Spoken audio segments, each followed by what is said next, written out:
To keeping us up to date with all the latest political stories. Politics Live.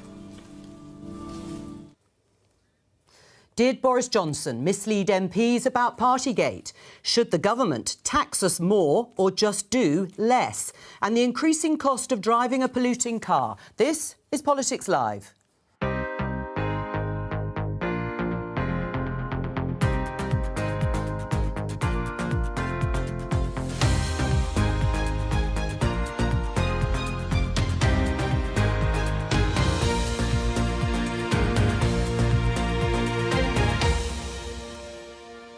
Joining me today, Conservative MP Conor Burns, Labour Mayor of the North of Tyne, Jamie Driscoll, Political Editor of The Guardian, Pippa Crerar, and Political Strategist Joe Tanner. On the programme today... I'm sure that whatever happened, the guidance was followed and the rules were followed at all times. Today, he'll release a 500-page dossier to prove he was telling the truth about Partygate, despite these photographs. Jason! Come on, buddy! Yeah. Do we want all things American when it comes to levels of taxation?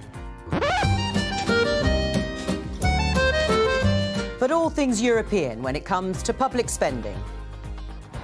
8 o'clock this morning, rush hour over the Tyne Bridge and the first day of the Clean Air Zone. Is charging people with polluting cars the best way to make our air cleaner?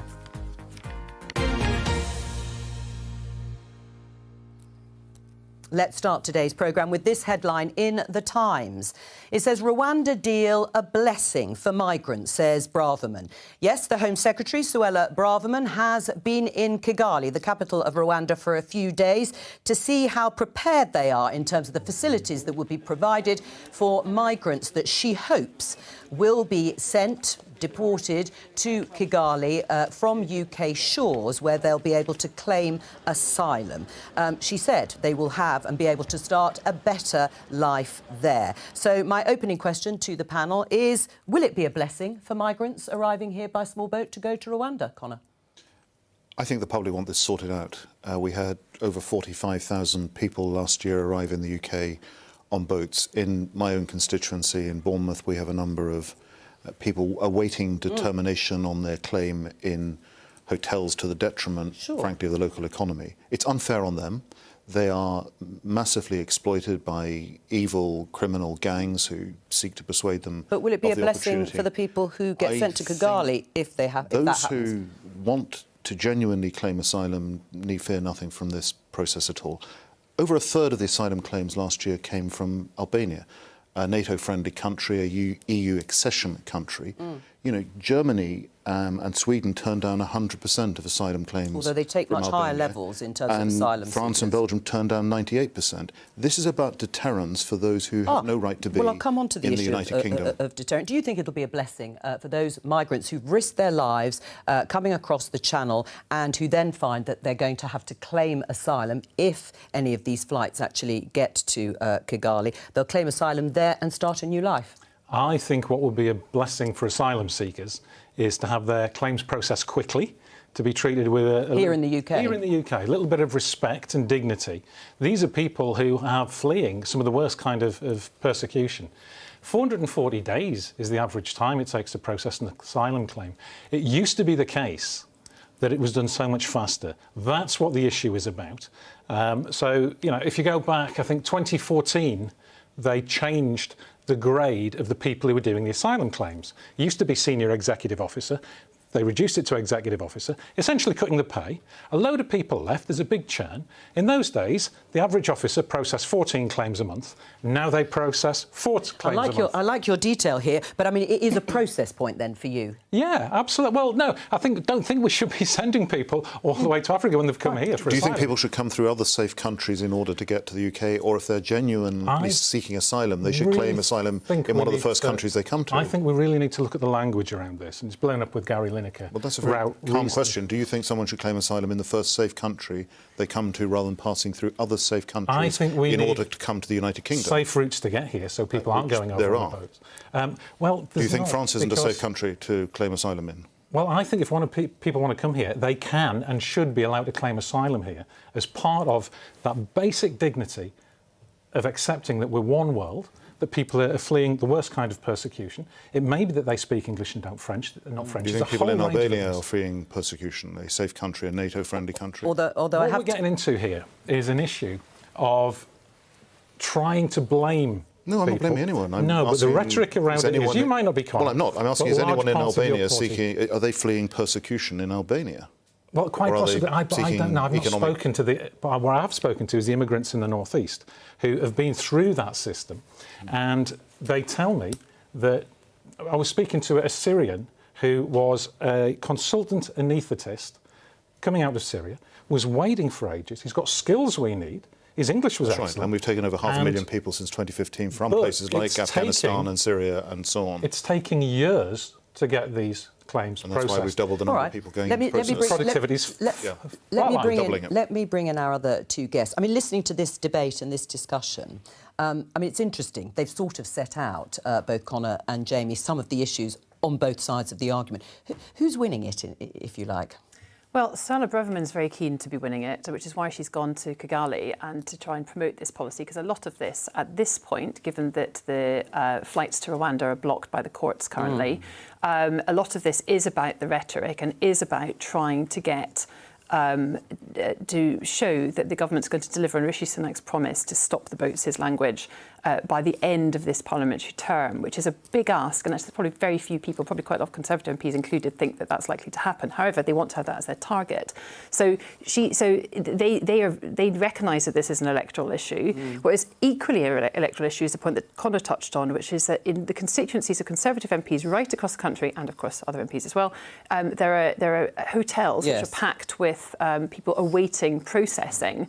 And costing a lot of money, and often very far away from the the southeast coast of England where some of these boats are arriving, and people are seeing up close the problems with the system. So it is a complicated picture. There are no obvious answers. But I don't think Suella Braverman's tone necessarily suggesting this is a blessing for migrants, that Rwanda is a wonderful place for them all to settle, and some of the pictures we've seen of her looking like hugely happy are really appropriate to the scale of the challenge that the government faces. Is there a contradiction too, Joe, if Suella Braverman is using the term a blessing for migrants to claim asylum in Rwanda, but at the same time she has been very firm in insisting that the policy is also a deterrent?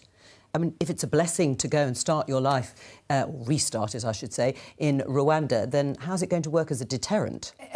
And the issue is also that there's an element of this is about migration, immigration, asylum seekers, but it's also about the boats. And the point is, stopping the boats is not about then sending people somewhere else when they arrive. If you're that desperate to get on one of these vessels, for use of a better word, then do you really think that some media coverage in the UK saying this is a good thing or this is where you're going to end up is going to deter them? Why have we not spent more money and more resources on stopping the boats in the first place and stopping the gangs?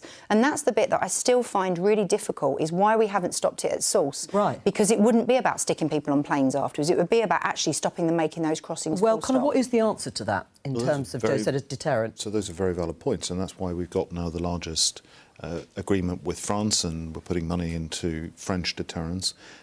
We are putting more criminal penalties in place for those gangs who are exploiting these people. But Joe is right. People are seeing these arrivals, and it's a very visible demonstration in a sense that we've lost control of our borders. And one of the things that I am seeing very strongly in my own constituency, in my inbox, is the desperation of these people who are in these hotels, who are on pause. They can't work.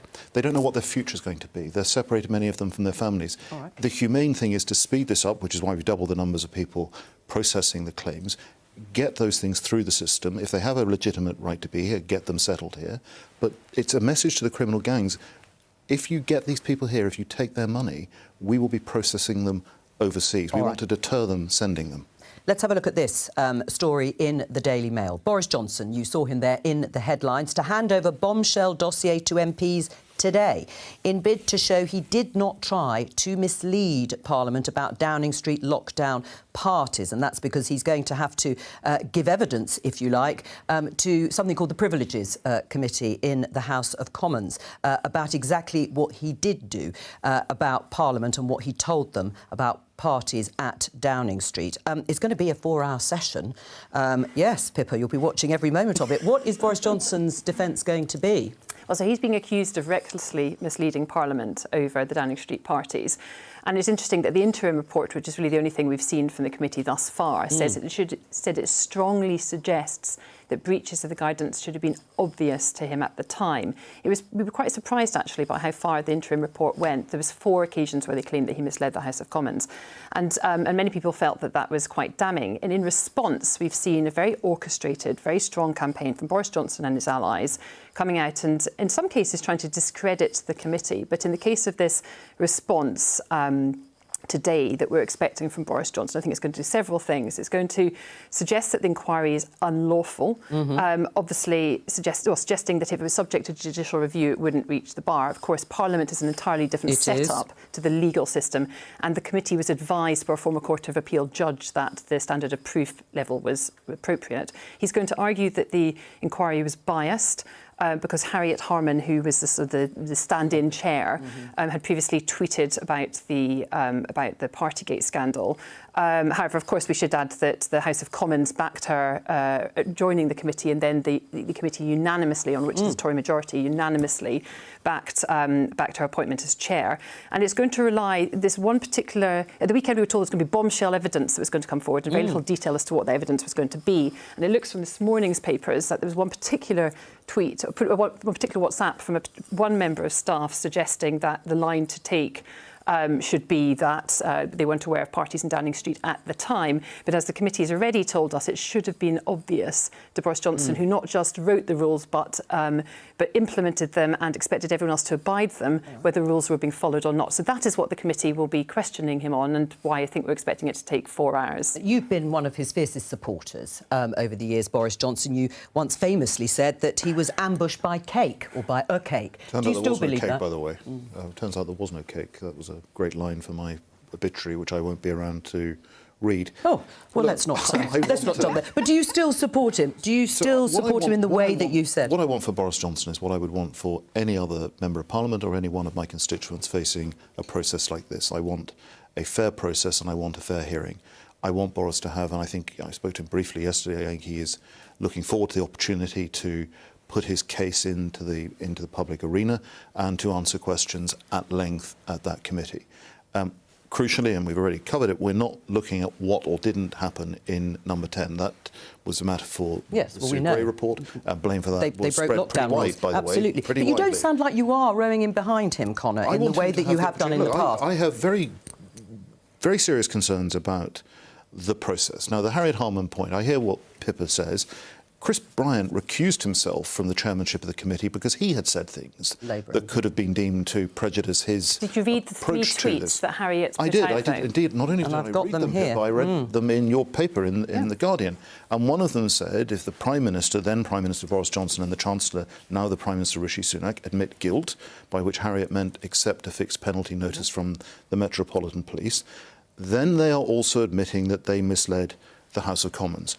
And what is critical here is what Boris Johnson knew at each stage that he addressed the House of Commons. I sat next to him on a number of occasions when he spoke to Parliament. As a minister, there were occasions where I relied on briefing and then had to subsequently correct something that I had said at the specials. That is not unusual. Well, Conor, the question is, did he deliberately, did he premeditatedly go to Parliament and lie? Did he mislead? Did he mislead Parliament? I mean, you said that you backed Boris Johnson when he had told the House, he said in good faith that he believed the rules were followed. Do you still believe him I believe that Boris Johnson believed that he was correct when he told Parliament that the rules were being followed. And I also believe, and I think this will come out in, I haven't seen his dossier of supporting evidence, but I think many of those in Number 10 believe that some of those events that they were briefly attending were part of their work routine. Just before I ask Jamie and Joe to respond, so you will vote against? No, I will wait to see what the Privileges Committee report says. I will listen to what the former Prime Minister says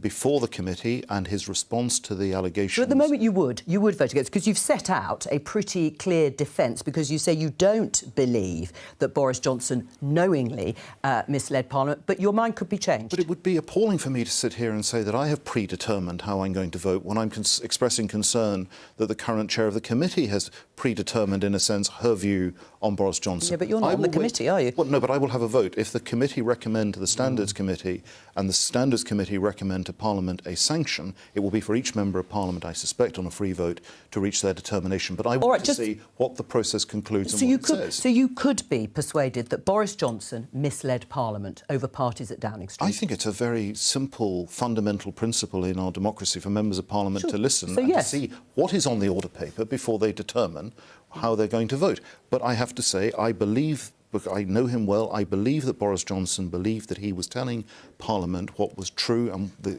briefing that he had relied on. And I also, it's a matter, Joe, of record that he subsequently corrected when new material emerged. Jamie, where are you? Well, what we're seeing here is red herrings and distractions, a 500-page filibuster document. He was at the parties. We know he's at the parties. He's been fined for being at the parties. And we're seeing a lot of fancy footwork to try and divert this. But respect, that's not the issue. No, the issue is what he told Parliament. That's what privilege is looking at. We have a guy who's a serial liar, and I can say that without being sued. We have parties that were going on where people are having sex in cupboard, throwing up, breaking kids' toys, all sorts of stuff going on like that. And as far as it's concerned, is we are seeing the allies of Boris Johnson rallying around him, not perhaps as strongly as they used to do, but Connor, he doesn't love you, mate. He's gonna betray you. Just let him go. The relationship isn't there anymore. With respect, that nothing that you have just said is material to the Privileges Committee inquiry. There nothing. will Absolutely be a process. Nothing that was said. That was a matter for the Grey report, no, the Grey inquiry. There will be a process. Nothing you have said is material to what this Privileges is your tactic. have to you try to narrow which it is down. what Boris told the House of Commons I'll at least finish. and whether it was true or not. That is what Privileges are looking at. It's very tightly defined, and rightly so. So there is a process, but this is also about a wider issue about a guy who was in charge, who was covered up the Owen Paterson affair, who had the Chris Pincher issue, never mind anything about gold wallpaper. And we still have people trying to defend him. And you're doing your best, you're doing a valiant job. I think if you were on Privileges, you'd have to recuse yourself. And I'm not, because I'm not an MP, I'm a mayor, I just create jobs. I don't get involved in the Westminster bubble. But, you know what, he's not going to back you. He's not loyal to anybody. It's not about me. This is about what he told Parliament. But is it misplaced loyalty? To support due process, to wait for a committee you have said quite clearly that you believe Boris Johnson when he said what he did in good faith. Jo, where are you? I find this whole thing really bizarre because on the one hand there's this sort of legal sort of language every now and again and about bar of proof, etc. But in a court of law, a jury would not be identified and would not have the pressure that's being put on them. And I actually feel really sorry for people on the Privileges Committee. The Tory MPs, particularly I really feel sorry for them because no matter what they do, it won't be good enough for one side. And they've still got to work there. They've still got to deal with everybody. It will be seen as whatever is done is politically charged rather than dealing with the fundamental issue. And I think it's really difficult for those individuals, actually. And I'm sure that there are looks at each other and, sort of digs or whatever bit happening in Parliament right now about this whole thing. And the briefing, I think the whole thing's actually really unedifying, and I think it's pretty grim that it's going on. As to what is said, what this dossier will or won't do, I mean, goodness knows, this is a man who's been very creative with language at several points in his career, so it'll be very interesting to see how that pans out for him. But I think fundamentally, I don't think anybody's going to be happy with the outcome. I think that is where we're going to end up probably on Thursday or Friday. We're not necessarily going to be happy with what happens. Just briefly, the sanctions, if there are any, brought or suggested by the Privileges Committee, I mean, they could be quite serious, couldn't they? Yes, at one end of the extreme, they could recommend that he's suspended from the House of Commons, and if that is for more than 10 sitting days, then it automatically triggers a recall petition in his constituency of Uxbridge and West London. He's got a 7,000 majority, which should be a safe seat, but Labour seem confident that they could make inroads in that. So whether that actually, when it comes to it, let's see. He's obviously just been re-elected last week, wasn't he? Just re-selected for the seat, so presumably he would fight it. I mean, we obviously have to see what the committee says, but that in itself, if they conclude that he needs to be suspended and it goes through the process which Conor has already set out, and there's a vote in the Commons, and if the by-election is triggered, then that creates I think, real problems for Rishi Sunak, who currently is trying to keep his head down and let as people Slightly tend to describe it, the Boris show go on this week. It's again, he's made great steps in the last few weeks of trying to get, the show back on the road for the Conservative Party. We've had the Brexit, the Northern Ireland Protocol arrangement. We've had the small boats legislation. And they see this as an unwelcome distraction, reminding people of all the sort of the complicated and chaotic times that we've had in recent years. And it would more to the point, it would also put him under pressure to, presumably there would be a free vote, but to say what he would do and potentially split the cabinet. We've already heard Suella Braverman say that she was very supportive of Boris Johnson generally, and of course the Conservative membership who overwhelmingly are very supportive of Boris Johnson. Anybody who's got their eye on a future leadership bid or indeed their own party membership and reselection, they need to be careful what they say about him. Before we move on, Conor, I just want to talk to you a little bit about what you've been going through over the last year or so. The Sunday Times, Conor Burns. I was traumatised after being wrongly fired for groping. This was an alleged incident at the party conference in Birmingham last year. You've been cleared of those allegations, but what's been the impact on you? I wouldn't wish this on my worst enemy. To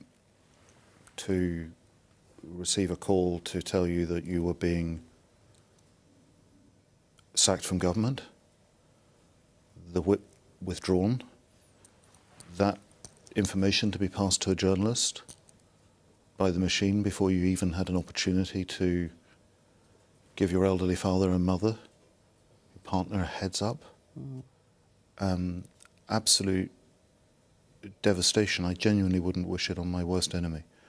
I have to say very quickly, I got out and about my constituency and was delivering parliamentary surveys. And I remember vividly I was in a place called Coy Pond and I had a cap on, trying to keep a low profile. And a lady followed me down the street saying, Conor, is that you? Oh, God, where's this going to go? And she said to me, I thought it was you. She said, I just want to say, she said, my friends think the same. We've looked at this and something about it doesn't smell right. And my constituents overwhelmingly were absolutely brilliant. How do you think the party handled the whole affair?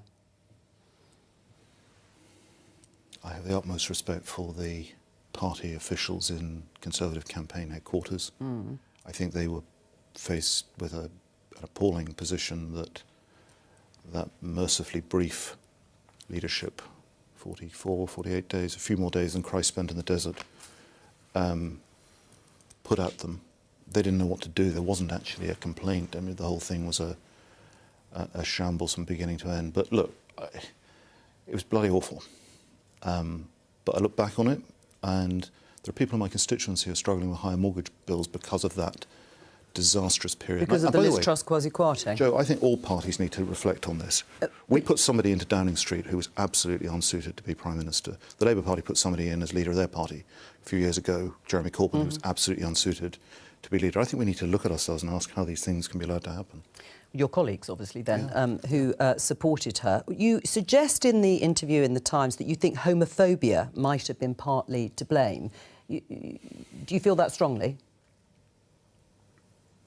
I've reflected a lot on this. And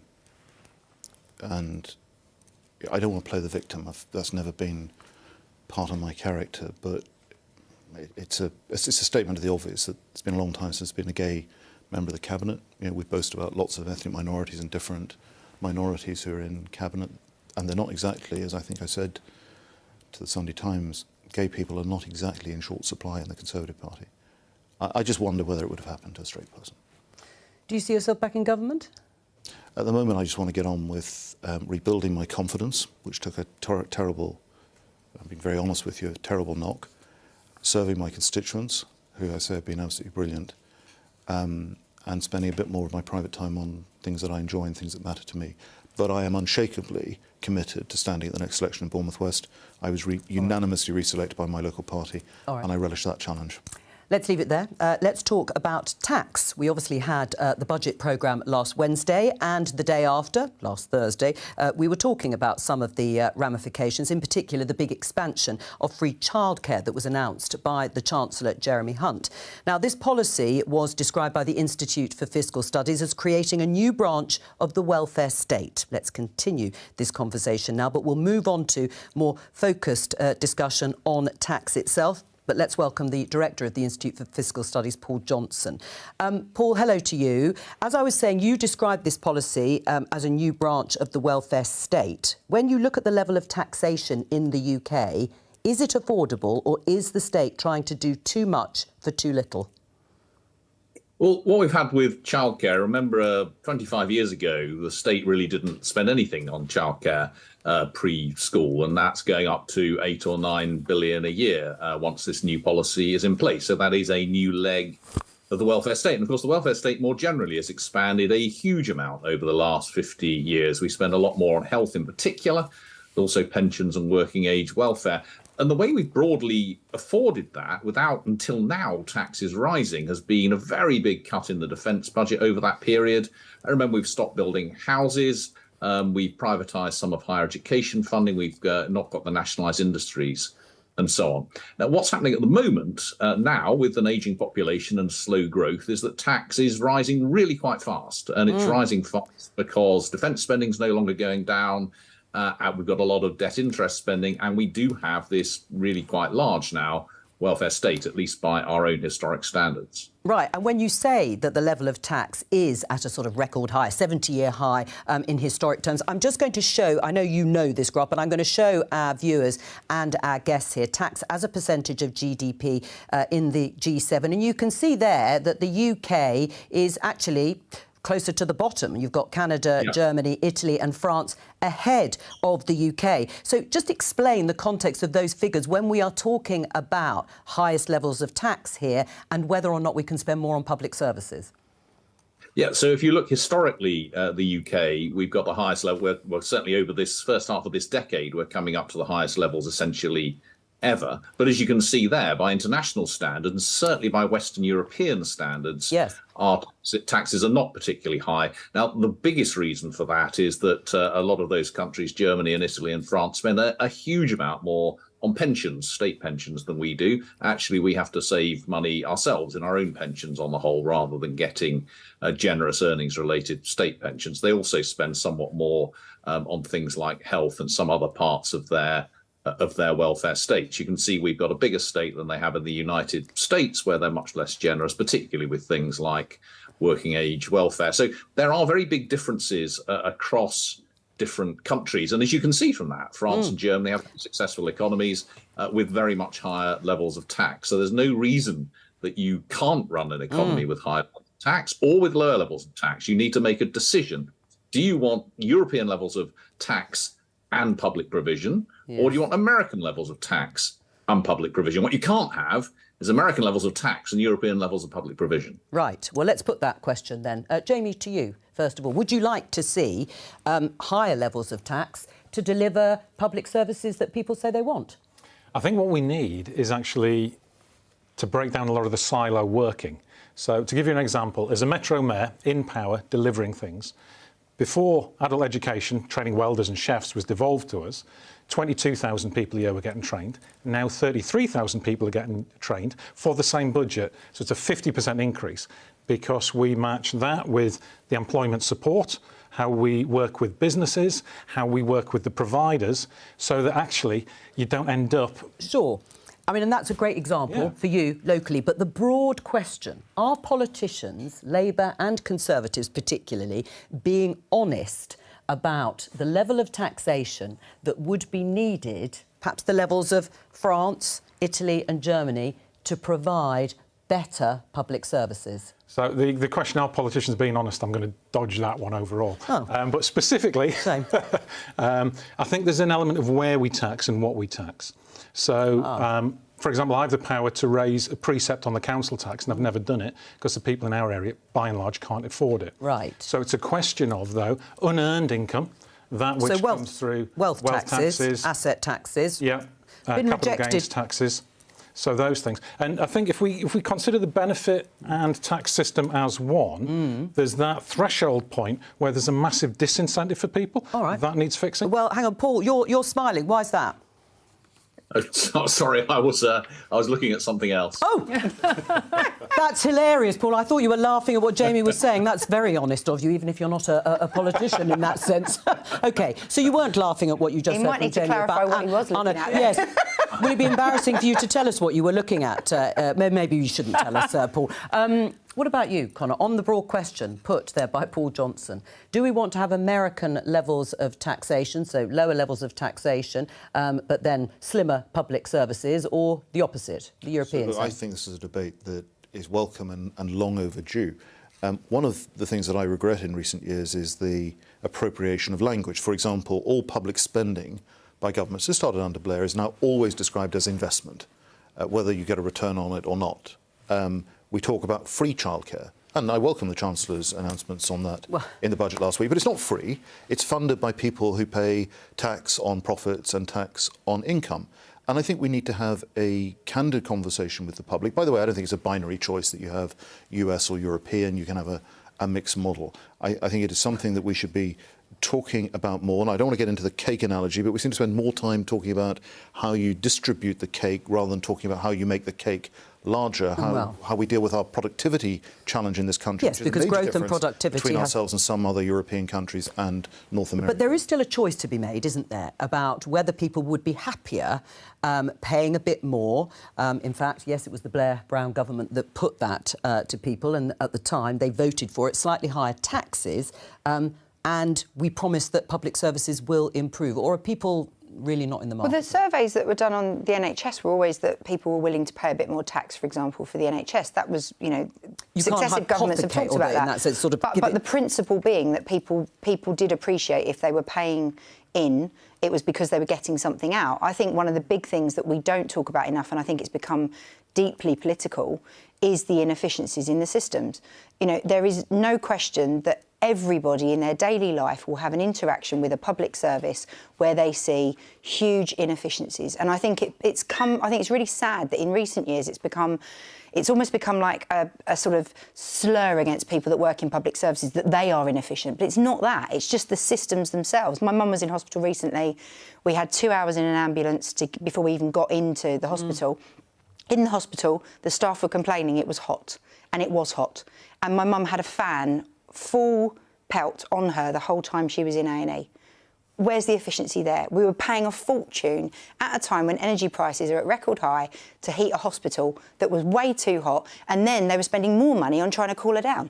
And I just think, that the staff were absolutely furious about it, but what could they do within the system? So that was one experience I had, and I think it's very simplistic to make it sound like that, but the principle. But it's an example. But it is an example, and I can't be the only one that ever sees this stuff. It's a good example, but it's a good sound principle, actually. We spend an awful lot of money fixing problems that are preventable, and whether that's failing infrastructure, whether that's people's healthy life expectancy is terrible. In the North East, it costs us around 1.4 billion across the whole economy for obesity, which is about 10 times more than we get for a transport budget. If we had a better public transport and active travel, these things save a lot of money down the way. We've got to look at that approach. I mean, the Conservatives have been in power in one way or another since 2010. I mean, the long-term strategy, the sort of prevention that Jamie is talking about, where's it been? And I fully predict, Jo, that within the year we'll be back and we'll be having the sloganised debates around the Tories want to privatise the NHS and Labour will spend more money because money is always the answer. Take the one you've just cited, a really good example, a passion of mine. Go into most schools now and kids aren't taught how to cook from basic raw ingredients, which are how they build a nutritious diet. I would love to see some of this stuff where the parties actually sit down together and say, do you know what? None of us want a health service in this country that isn't delivering for the people we serve. Let's see if we can agree a long-term plan that won't change from administration to administration on how we deliver that. So that, you're talking about cross-party working there. As Metro Mare, I've got Conservatives in my cabinet. We've negotiated a new devolution deal with Lib Dems and Independents. And what we've done is worked out how we get better value for money in a local area, because we work with the businesses, the universities, the schools across the board. Are you an advocate of saying that, you know what, some of this stuff is just, we'll get better value for money if we deliver it in local areas rather than controlling it from Whitehall? So absolutely, and I think actually that this government, I think, has not a bad story to tell on devolution and driving that, and metro mayors and so on. And I would like to see a lot more of that. And I think the Prime Minister is an advocate of that as well. He, for example, was the one who helped, mixed views on this locally, by the way, but he was the one who put Bournemouth, Poole and Christchurch together as one local authority. It's now the 12th largest authority in the country on the basis that it would know better if it was bigger, serving a larger area, how to deliver the efficiencies for the public. I'm just going to bring people listening to this. Do you think there needs to be a more honest conversation about tax and the level of public services that people get? Yes, always. I mean, I think the slight problem this far out from a general election, a year, 18 months out, is that we're likely to hear less of that, have less ability to have an honest conversation, and more likely the parties will go back into their silos.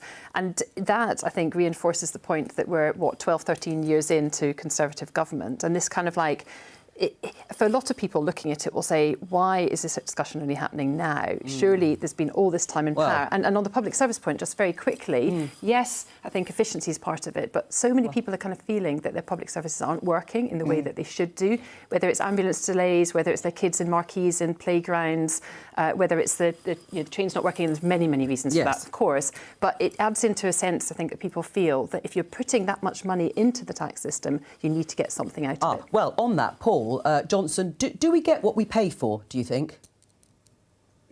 Well, to some extent, yes. I mean, we've our health service is struggling because, actually partly because we've grown so poorly over the last 10, 15 years that whilst we spend a fairly average fraction of our national income on the health service, that's less now in pounds terms than some of those European countries that have grown more than we have. So we've not increased spending on schools at all, actually, over the last decade and more. And as a fraction of national income, we've not increased spending for decades. So we've made some big choices about what we spend our money on, and where we spend less than other countries, we get less from it. We've decided to spend more on some things, and some sorts of disability benefits, for example, we spend more than in some other countries. So it's a different. We do, broadly speaking, get what we pay for, but it's absolutely the case that some aspects of public sector provision really aren't terribly efficient. And as was said, that's not saying that the staff are inefficient, that's saying the organisation is inefficient. Right, but can you just briefly, Paul, before we let you go, on the efficiencies, politicians always like to talk about efficiency savings, closing loopholes, doing this better. Would that really transform what we do get out of public services? It clearly helps, but in the long run, you need to do much more than that. So yes, we could do better with bigger efficiency. And we have these every few years in Whitehall. You have these efficiency reviews and efficiency drives, but that's not going to shift the dial when you look 10, 20 years in the future. And we know that we are going to have to spend more if we want the sorts of provision we have at the moment. There's big choices here, but in terms of the amount we're going to be spending on pensions and on the health service and on social care, and indeed getting to net zero, we're not going to achieve that simply by being more efficient. We're either going to have to decide to have more tax and spending to do all those things, or we're going to decide to do less as a welfare state. Paul Johnson from the Institute for Fiscal Studies, thank you very much. So do you accept we're going to have to spend more? I do. By the way, just one point that Paul made, they said we're not spending anything on schools. That wouldn't be the experience in my own constituency. No, but broadly, he's looking across the piece, but he said we're not spending any more money on schools. We've completely rebuilt 2 secondary schools in my constituency. Several primary schools are a huge investment. We're just about to do another per pupil spending hasn't really gone up since 2010 or before. I mean, just I know you want to give it sort of a little bit of context, but over the last 13 years, it's barely gone up. I've looked at those figures time and time again. Standards have gone up enormously. The number of schools rated as good as outstanding in my constituency are much greater than they were 12 years ago. That's not to say that there aren't outstanding schools, but spending per pupil has not really gone up since the crash, or even before, probably a few years. But Jamie, on that, raise taxes then. Yeah, and the right kind of taxes. I'm a big advocate of land value capture, so that when we put in new public transport infrastructure, the value of the land goes up. Let's have the windfall to self-fund these things. All right. It doesn't all have to be on working people. Let's have a look, talking of going on to working people, let's have a look at clean air zones, because Newcastle and Sheffield introduced a clean air zone earlier this year. They're joining other cities, Glasgow, Bradford, Birmingham, Oxford, Bristol, Bath, London and Portsmouth, which have already got schemes. And new ones are planned for Aberdeen, Dundee, Edinburgh and Manchester. Now, they all vary, clean air zones, but essentially, if you have a polluting vehicle, you may have to pay a charge to drive into that zone. In Newcastle, commercial vehicles, non-compliant buses, coaches, HGVs will be charged £50 a day, while non-compliant taxi and private hire vehicles will be charged £12.50 a day. Private cars aren't affected. Let's have a listen to what locals had to say when the scheme was introduced. I think it's a great idea. I mean, I think I wish it would expand further. Can make like taxis and stuff more expensive, so that's kind of a worry. But we've all got to like play our part. There needs to be more money, more funding put into public transport to encourage people out of their cars. You're the Mayor of Tyneside North. Do you welcome the new clean air zone in Newcastle? It's not the right solution to actually deal with greenhouse gases, to deal with people getting around. So these were imposed because of the air quality, which is good. You know, I've heard cases of kids with asthma in hospital, but half of the particulates that get in your lungs, they come from the tyres. So it's not just about the vehicles. The solution to this is a better public transport system. And if government... But that'll take time, won't it? But if they'd allowed us, when this was first coming in 2017, to design our own systems with the right access to funding, we could have got so many cars off the road. It's a better deal for motorists because they're not waiting in traffic. It's a better deal for everybody. Half the people don't even have access to a car. So better public transport and better walking and cycling is the answer. But pollution is threatening people's health. Do you think they're a good idea, clean air zones? I'm sceptical. I mean, I've lived in London all my life. And we were told that when we paid the congestion charge, it was going to be about getting vehicles off the road and we were going to be able to move around easier. It didn't transpire. With the same with the ULEZ in London. That's the ultra-low emission zone. My concern is that you just seem to spend lots of time in traffic. If you do get in a taxi, you don't move anywhere. And I'm sure that stationary traffic with engines running must be worse for everybody than actually cars that are moving past. So my fear is that it's sledgehammer nut territory and that we don't really get to the crux of it. And the challenge of how do you get people moving around efficiently? James is absolutely right. You know, we've had strikes, we've had, there's been a whole load, Southeastern Railways have had a whole heap of trouble about moving routes where they just chuck everybody off at London Bridge now and it's become dangerously overcrowded. I've mentioned before my mum who's disabled. If I have to get her around, because of efficiencies, lots of hospital trusts are now twinned. So for her to see a dentist, I have to go into central London and I have to drive her because it is dangerous to try and change trains at London Bridge simply because of the way the systems have worked. So there is a bit of one bit seems to be doing one thing and everyone else seems to be somewhere else. And the joined-up nature that doesn't work is where actually commuters find themselves really frustrated. Is there a fairer way, Pippa, of cutting pollution, I should say? Well, I think, I mean, the key thing is ultimately longer-term investments in public transport. I mean, that can be the only way. And there are issues with the the various zones. Obviously, I live in London too, and we've seen the expansion of the ULEZ. And you'll hear the Labour mayor argue that it only affects 8% of vehicles on the roads. Yet, for those 8% of vehicles, often they're people that can't afford to upgrade their cars, even if they're getting a £2,000 scrappage fee. So there's something about the timing of it for that particular scheme in terms of cost of living. There's also about the exemptions. People like your mum should be able to travel around regardless. But ultimately, if you're looking longer term, I take my daughter to school every day and we sit on the main road at a bus stop and, I mean, you can smell it, the exhaust and the tyres, whatever is coming past. And she's 8 and I just think, what is this doing to her? About of course, absolutely, children in London.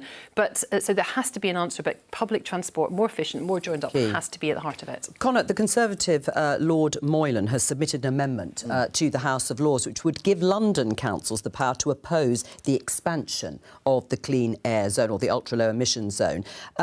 Would you support that amendment if it comes back to the Commons? So my understanding of Daniel Moylan's amendment goes further than London. It goes across the country. Fine. And would you back it? To intervene. I'm very sympathetic that local communities should have the final say on what works for their area. And I think, you know, in terms of what Pippa's just said, we need to recognise how lots of people live, how lots of people are heavily reliant. They don't have the public transport options, however, and it's easier, by the way, in London than it is in many areas when you get outside London. You could, of course, just vote people out, couldn't you? Well, you could, but I look, for example, in my own area. I visited a school called the Livingston Academy a couple of weeks ago. The local authority won't even let them put a drop-off zone for the parents because they say they should be walking the kids to school, but a lot of the parents drive because they go on to work outside the conurbation. I'm going to have to fix it there. Thank you very much for joining me, all of our guests. I'll be back tomorrow with more Politics Live at 12:15 on BBC Two and on BBC iPlayer. From all of us, bye-bye.